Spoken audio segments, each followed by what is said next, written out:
June 30th, 2025, as the meeting of the Sherborn Zoning Board of Appeals. I will take a roll call, vote. Mr. Labby, Present. Mr. Hammond, Present. Mr. Callahan, Present. McBride present, and Mr. Fitch is absent this evening, and he will watch the video. So we do have a quorum. Good evening, Bob. Hi. I think the one matter we have on the agenda this evening is the opening of a public hearing for the application of Washington Street Sherborn Homes LLC for a comprehensive permit pursuant to provisions of Mass General Laws, Chapter 40B. The proposed development will consist of 4 ownership units on land located at 0 Washington Street, Lot 3, containing approximately 4.63 acres. So I guess we will, do we have to vote to open the hearing? We just open the hearing, Gene? I think we just open it, correct? Or Bob, I think you just open it. So I think that's the one item on the agenda. The hearing is open at this point. I know my predecessor had an eloquent speech and I inadequately prepared for this evening. So I'm going to do my best to ad-lib it for, looks like maybe the few members of the public that are here. So this is a public hearing related to the Massachusetts Affordable Housing statute. The Zoning Board of Appeals has limited discretion to review the applicant's the application for a comprehensive permit. For the most part, the state standards apply from an enforceability perspective. There are some local standards that may become pertinent, but for the most part is the state standard. So state Title V over local Board of Health, for instance, and state standards related to conservation as opposed to the local standards. We will hold a public hearing for a number of sessions, as long as it takes to sort of satisfy the applicant's need to demonstrate substantively that he's met all of the requirements. And we will generally work, cooperatively with the applicant to come up with a schedule and proceed, as efficiently as possible. So with that, Bob, I think the agenda for the evening was basically you wanted to provide an overview of this project, and so you have the floor. Thank you. Yeah, I think that if we can kind of come up with a game plan, for example, on the peer reviewer and all of those things, that would also be a good thing to probably try to get done tonight as well. But I'll try to go fairly quickly because it doesn't appear we have a big crowd here tonight, and we all have things to do in the summertime. So I'll start with just I'll remind people that weren't involved the first go around. This larger piece of land has had a bit of a history with 40Bs. There was a 40B on the Greenwood side of 4 homes, which was denied by the board. And then there was a 40-home affordable apartment building that I proposed on most of the land. I think it was on the order of about 14 acres, which we were working on with the board when I decided to withdraw the plan, and it was never fully reviewed. The history on it is, on the Greenwood side, the town, or rather the ZBA and the town, the larger group of town folks, really pressed and wanted those homes on bigger lots. So I was able to go back and, with a fair amount of work, we were able to actually permit by right, by all the local standards, the 4 lots, and we just had to increase the size of them to 2 acres, and those are all permitted. 2 of those have been sold to families that intend to build houses there, and I still own the other 2. The rest of the land, about 4+ acres, were also permitted for single-family homes. That's on the Washington Street side. I'll remind folks that the larger piece of land is bifurcated by wetlands running the entire kind of width of the land, so to speak. So there's kind of developable land on Washington Street, and there's developable land on Greenwood, and then it's kind of those two things are separated by a fair amount of wetlands. So I permitted two additional single-family homes on Washington. That left me with about a little more than 4.5, I think it's 4.6 acres of land on the, let's see, it would be the eastern side of the Washington parcel, and that's what we're going to talk about tonight. Again, it's about 4.6 acres, and my proposal is for four 1,600 square foot, three-bedroom homes that are built-in duplexes. And I'll tell you a little bit about my thinking of what I'm doing with this project. Um, kind of first, from a policy perspective, the town in its housing production plan and also in its general plan talks about having a desire for a broader set of housing options in terms of price point, and what that, of course, means is lower price point market rate homes. And then also the town has a desire for additional affordable homes. And so when I went to figure out what to do with this piece of land, and it's not, you'll see when you look at it, there's a fair amount of wetlands in the back, which we're staying away from as best we can. It's not the easiest piece of land to develop. It has about a little less than 800, excuse me, a little less than 400 feet of frontage, along with the 4.6 acres. But the idea was I wanted to try to build um, a lower price point product. And the other thing in my mind was that the structures I'm proposing it's two buildings. They have two homes each in the buildings, but the buildings themselves are about 3,200 square feet each. My thinking was that the scale of that type of structure is actually fairly common. It's a fairly common size of a single family home in Sherborn. So my thinking was that these structures would not look out of place with the two homes in it. It would look more like kind of a single family home. There are two of them, and they will be fairly close together, which will be somewhat more unusual, but it is on Washington Street, obviously, and without a lot of residential nearby, with the exception of the residential that I've developed on the rest of the land. So the idea is these homes would be kind of maybe even the below $800,000 price point, which in 2025 is a pretty unusual price for a home in Sherborn.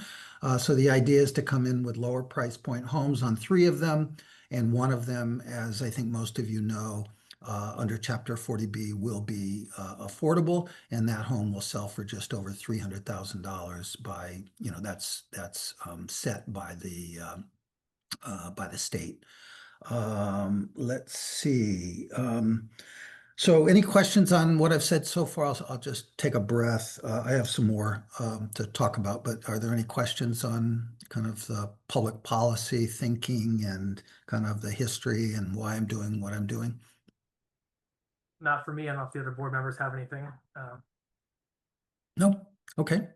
Well, you didn't give me much time to rest my voice. Okay, so moving on.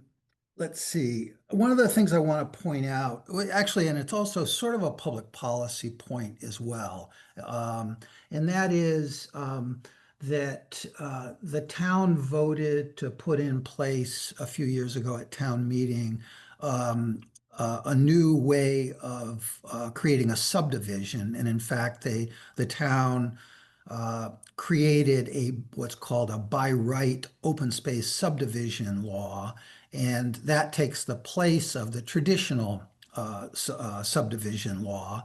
And you can still do a traditional subdivision, but you have to prove before you can do that to the town that you can't do an open space subdivision. So the town really promoted this concept of an open space subdivision. And what that means is that you take a piece of land and instead of spreading the homes all over it the way you do in a more traditional development, um, in an open space subdivision, you're encouraged to put the homes closer together and kind of leave more land in its natural state. And so in many ways, this 40B proposal is a lot like like an open space subdivision in that, and I think a couple of these statistics are pretty important. So we have 4.6 acres, and the development proposes to use approximately 1 acre of that 4.6 for impervious surface. Impervious surface being, of course, driveways, um, the aprons in front of the house, the asphalt aprons in front of the house, and the houses themselves, of course.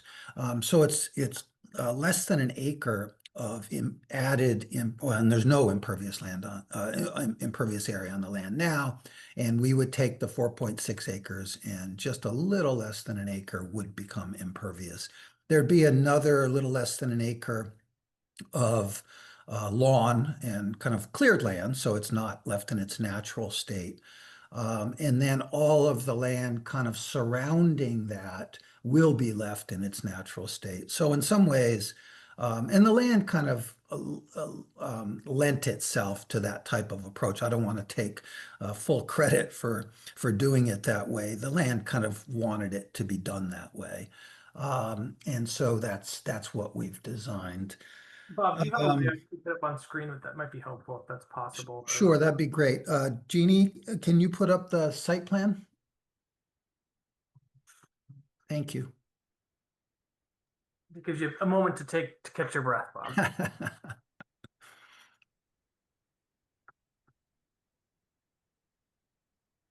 Come on. There it is. Can you Thanks. see it? I can. Thank you. So maybe the second page would be the best one to, yeah, and if you want to make it the This whole one? screen, does that work? Yep, that's great. Yep. So this is kind of zoomed out on the entire original 18 acres. You can just see on the down plan side are the 4 permitted lots on Greenwood Street, and to the left are the 2 permitted single families on with ADUs shown on Washington Street. And then the property outlined in red is what is the subject of this 40B hearing. And Jeannie, why don't we try the third page? Because I think that zooms in. Yep. No, it doesn't actually. Try the next one, or maybe we'll have to go back. Let's go back to the second page. And maybe, How's yeah, that's perfect. Yeah. Yep. Thank you. Thanks, Gene. So what you can see is that the driveway is proposed to be off of Route 16, off of Washington Street. And we've kind of brought it up as gently as we could. There's a fair amount of elevation gain coming up there. I don't know the exact percentage grade change. It's not terrible, but it is definitely the grade is rising going up there. You can see actually from the original project eligibility letter, I've changed the houses. The original project eligibility letter concept plan had the garages in the back and the driveway coming in on the back side of the houses. I changed that for several reasons. One very important reason is it gets the asphalt and the driveways further away from the wetlands and the buffer zones, because those were going to have to be kind of pushed into the outer buffer zone. And so I wanted to kind of not have that incursion and the kind of the negative feelings that come around. The more I propose building in the outer buffer zone, the less people like it. So I moved the driveway to the front and the garages to the front. The other reason for it, I think, is fairly intuitive, which is given the fact that these homes are on Washington Street, you kind of want to orient them the other way, back toward the natural land. And so when you put the garage in the front, and each of these homes has a one-car garage, by the way. And when you put the garages in the front, then you're kind of getting something, you're getting space that's not, that you're not looking out of, so to speak, on the front of the homes. And it just orients the whole living back into the natural spaces. So let's see, that. The septic system you can see is to the plan left. You can see there's a rectangular box kind of, yeah, right there. Thank you.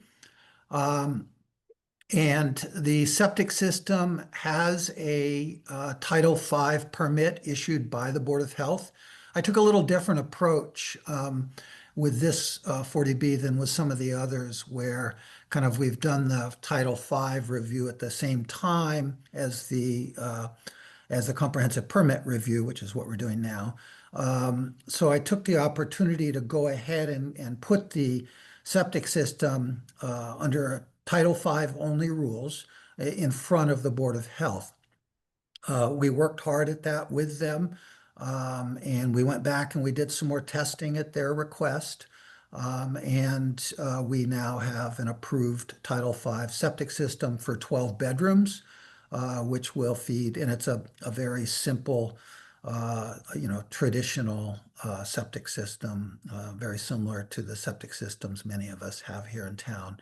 And I've done all of the geometry of meeting all of the local rules in terms of the setback of the septic system to the well on the property, as well as the wells off property on the other homes lots that I've developed. We're meeting all of the setback distances between wells and septic systems, and between wells and wells. Let's see, what else can the only the only significant Board of Health waivers that we'll be asking you for, the ZBA, will be the naturally occurring depth to groundwater, which the town requires 5 feet. The Board of Health requires 5 feet. And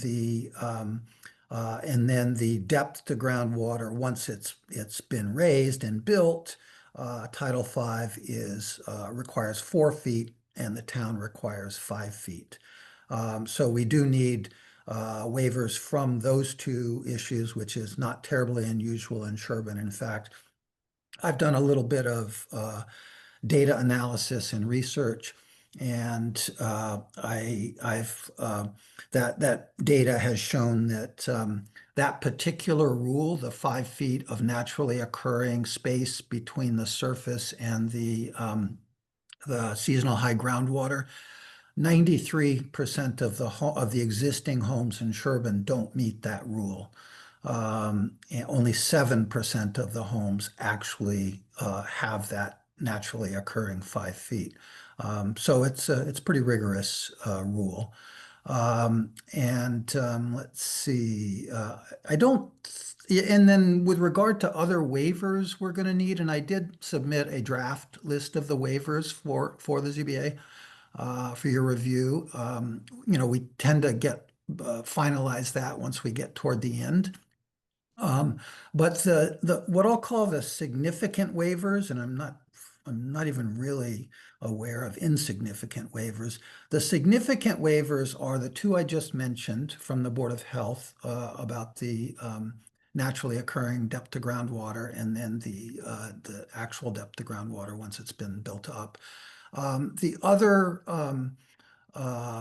waivers are, of course, the zoning, in that this is a 2-acre zone. And we're proposing putting 4 small homes on 4.6 acres. So, you know, the amount of acreage per home is more than an acre, which actually, as you all know, there are, you know, probably a third of the town is 1 acre zoning. But this clearly does not meet the, you know, the 2 acre zoning, and it only has frontage for one single family lot. And so we will definitely need waivers from those zoning rules. In terms of setbacks to the road and setbacks to property lines, I've been able to meet all of those local regulations in the zoning code. So basically, it's, you know, we need waivers on a couple of things in the density space from zoning and the 2 waivers on the Board of Health. And it's not a lot of waivers we're asking for this particular project. And let's see, I think I might be getting toward the end. Why don't I take questions? Thank you, Bob. That's a very good summary. Just a quick comment to the new members of the board, with respect to the issuance of waivers. I'm going to sort of ad lib. This is not a legal standard, but we're basically the ZBA is basically compelled to issue waivers if the waivers would sort of allow the project to be feasible. So that's maybe an oversimplification, but that's sort of the standard which we're sort of operating under. So, you know, I think if you followed the Farm Road 40B project, we sort of tried to twist ourselves into knots to create some waivers, which ultimately we decided not to go forward with. But I think that's a good, if you want an education on sort of what we think that we can do and can't do with waivers, you can go enjoy those recordings.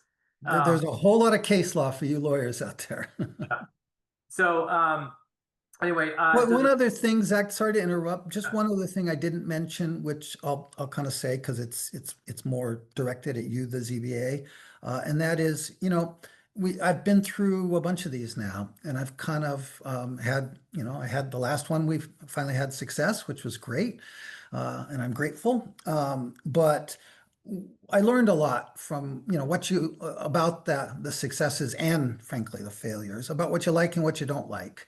Or, you know, I'm being glib, obviously, but you know, what you think is going to work under the standards that you're required to follow.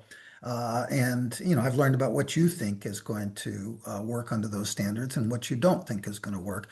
And one of the things I've done generally in my kind of business model, if you will, and thinking and what I bring to you is I've gone to smaller projects. You know, I had success with a 4-home project over on Brush Hill recently. I'm coming back with another 4-home project for you. I do pay attention, right? I don't keep banging my head against the wall. I can't tell you I won't come back with a larger project, but my point is I try to listen and to learn.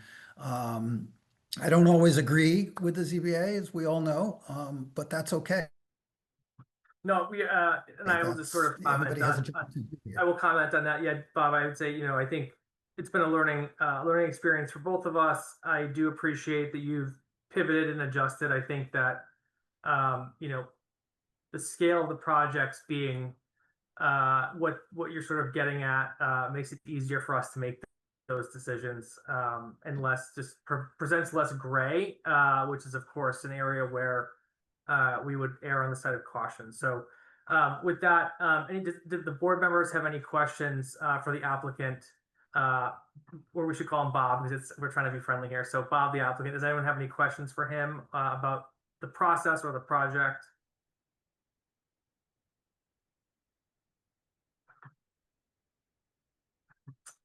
Todd? No questions from me at this point. Members of the public, any questions for Bob? No. It's quiet evening, Bob. Maybe it's a lull before the storm. Hopefully not. So I think, you know, pretty straightforward. It's a small project. Appreciate you've already gone to the Board of Health. Hopefully that means that, this should be a pretty straightforward project. In terms of, I guess, if there's anything else you want to talk about, we should talk about peer reviews, next meeting schedules, of substantive. Well, what I was going to suggest, Zach, just to obviously, I'm seeking a moving along timeline, not surprisingly. I was just going to suggest maybe the board could choose, assuming it's going to go in a similar direction. I think it's a fairly straightforward decision. If not, then it gets more complicated. I was going to propose that maybe the board would want to choose the peer reviewer so that Jeremy and folks could go and get that contract in place and we could get going. We've been down this road a number of times. Yeah.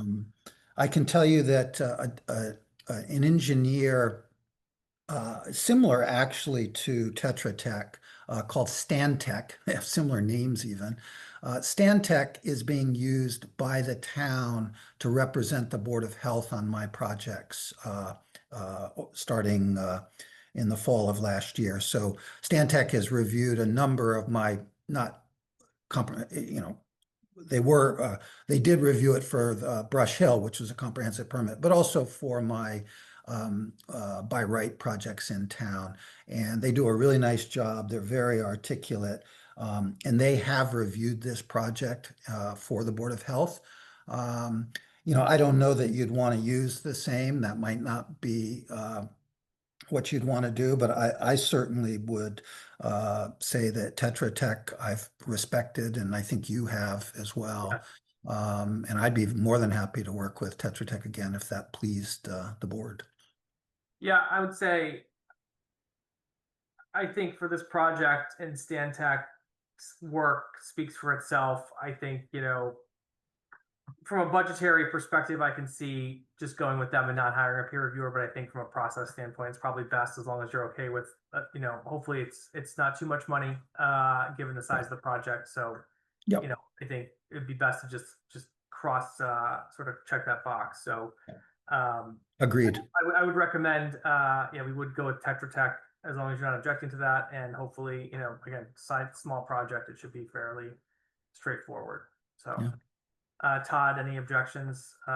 Keith, John, I know you don't have any experience with this, but want to ask in case you do have an opinion. No objection for me. I think that makes sense. Okay. So I don't think we have to vote on that. So we'll just make the recommendation to Jeremy that we'll proceed with Tetra Tech as the peer reviewer here. And so in terms of next meeting, Bob, do you have a wish list there? I mean, I guess what I would say is that I'll work with Jeremy and Jeannie to get that contract in place and get everything over, everything, you have it already, but basically to get all of that over to Tetra Tech for their review. I am more than happy to meet again before their review is complete, but given the quiet nature of this opening session, I'm not sure that we're going to have a lot to talk about until Tetra Tech weighs in, but I'm more than happy to meet. So I don't think so. And I assume we're not doing traffic given the size, right? There's no traffic. No. So, and are you, in terms of experts, are you just looking at septic, waste disposal? You're not doing anything with conservation here? Yeah, I mean, did you want to address? well, generally something we have to address in this process, but I don't know if you wanted to. Or if that was yeah, so we will, as you may recall, the way the law works, or there's some case law in the last year and a half or something, which said that a comprehensive permit applicant, i.e. me, can't go to the Conservation Commission for the state side of similar to the Board of Health covering the Title V for the state. Our Conservation Commission will cover the Wetland Protection Act, the state permitting on the wetlands issue. We don't have anything inside the 50-foot buffer. So we're in pretty good shape on the state on the state side of the process, which we'll do after we're done with you. However, we may need some waivers, and that's the one part of the waivers I haven't gotten into because it's a little less black and white with the Conservation Commission, right? It's kind of a squishier process, no pun intended. But we may need some waivers. We may not, frankly. A lot of what we're talking about doing, I think generally would be allowed under the local wetland bylaw, but it might be a bit of a a tough go with them. And so, we'll have to have those. That's probably one of the more complicated pieces of the conversation we're going to have with you. You're in the 50 to 100, right? From Correct. the buildings in the 50 to 100. No, not the buildings. The only thing, we're in the outer buffer zone. In other words, we're in the 75. Yeah, the outer, yeah. Well, we're really in the 50 to 100 for some lawn behind the homes, and then the septic field goes down to, it stays out of the 50. Everything is out of the 50, but it's a little, touchier under the local regulations than, so we're going to need to have those conversations. Yeah. And is there any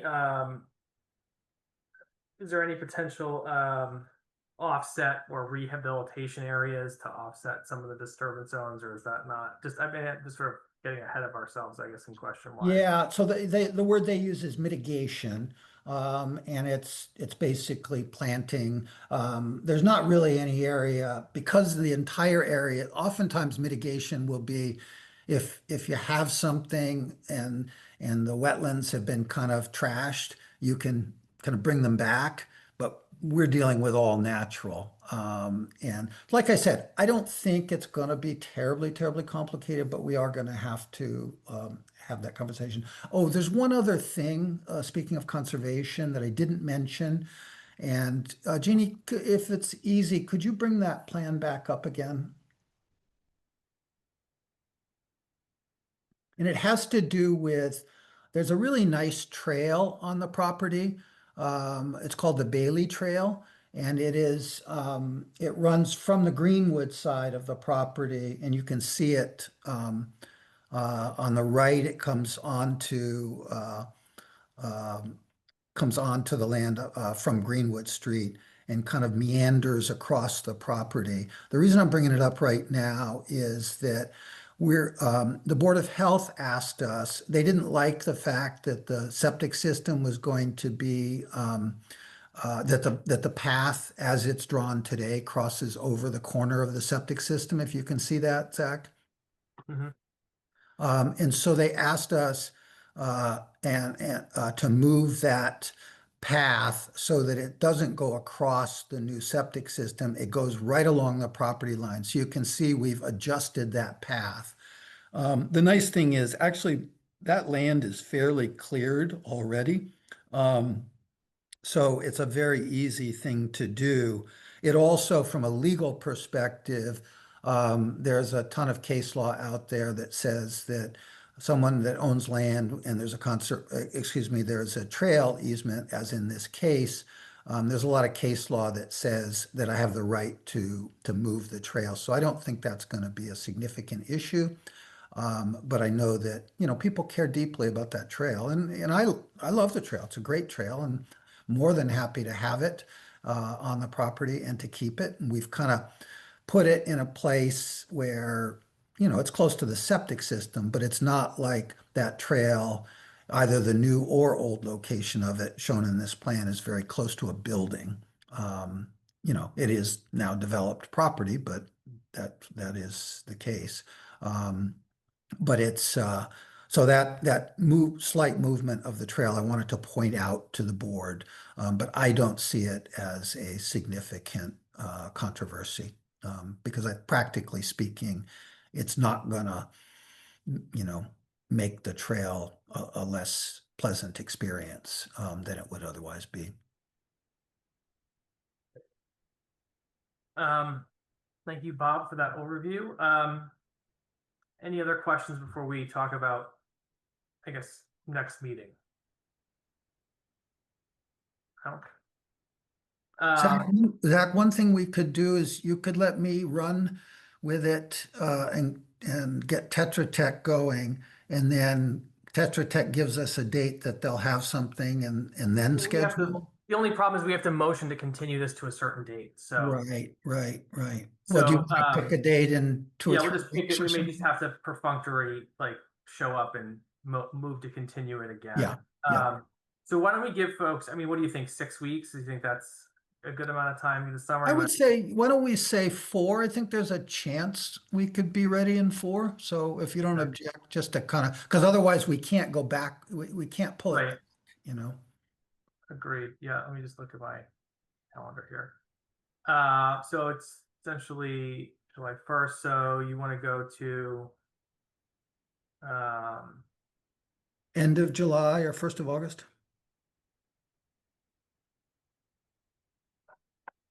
how does the 3rd sound? August 3rd. Oh, sorry, is that the 3rd? No, I'm looking at the wrong month, sorry. That's a Sunday. Yeah. What about we could do the 30th of July, which is a Perfect. Wednesday. Does Perfect. that work for everyone on the board? 7 p.m. on the 30th. Yeah, that should work. That's a month from today. That's great. Keith, John, what do we think? Yeah, 7 that p.m. works. It's fine with me. Great. I move to continue the hearing of this. I move to continue this hearing for the comprehensive permit at 0 Washington Street until July 30th at 7 p.m. Do I have a second? Second. Wonderful vote. Mr. Hammond, Aye. Mr. Labby, Aye. Mr. Callahan, Aye. Mr. McBride, aye. We will continue this till the 30th at 7 p.m. Thank you, Bob. There's no other matters on the agenda. Do I have a motion to Have to approve those minutes. we have to approve the minutes, and the minutes are the last May meeting. 7th. So May 7th. Yeah, wasn't that it? I think so. Just make sure I have the date. Hold on, May 7th. It's on the Okay. agenda. I'm going to make a motion to approve the minutes. Motion to approve the minutes of May 7th, 2025 from a meeting of the Zoning Board of Appeals. Do I have a second? I second that. Great. Vote by roll. Mr. Hammond, Aye. Mr. Labby, Aye. Mr. Callahan, Aye. Mr. McBride. Aye. Minutes approved. And now I think we're done, right, Jean? You're down. Yes. I motion to adjourn the meeting. Do I have a second? Second. Great. Mr. Hammond, Aye. Mr. Labby, Labby, aye. Mr. Callahan. Aye. McBride, aye. Meeting is adjourned. We'll see you all, I think sooner than the 30th because we have something else that's brewing, but we will email about that. Yep. All right. Thank you all. Have a Thank good you. night. Thank you. Thank you. Bye.